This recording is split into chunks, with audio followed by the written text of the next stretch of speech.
আমল, তিনটি আমল। নবী বলেন, কোন বান্দা যদি কবরের মধ্যে জান্নাত পাইতে চাও রে মুমিন, ওই কবরের মধ্যে যদি জান্নাত পাইতে চাও, জাহান্নাম থেকে যদি বাঁচতে চাও, নবীর দেখানো পথের মাধ্যমে যদি কোনো বান্দা চলে, তাহলে নবী বলেন যারা আমার সুন্নত অনুযায়ী জীবন করবে এই বান্দাদের কোনো টেনশন করা লাগবে না, বরং বান্দা বিনা হিসাবে জান্নাতে যাবেন। সুবহানাল্লাহ, বলা যায় না সুবহানাল্লাহ? তাহলে নবীর দেখানো পথ কি?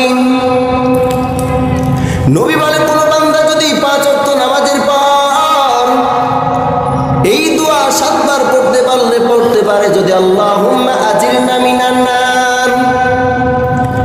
কোন বান্দা যদি 5 ওয়াক্ত নামাজের পরে বলতে পারে, আল্লাহুম্মা আজিরনা মিনান নার, ও আল্লাহ তুমি আমারে রক্ষা করো ওই জাহান্নাম থেকে, আল্লাহ ওই জাহান্নাম বড় ভয়ানক।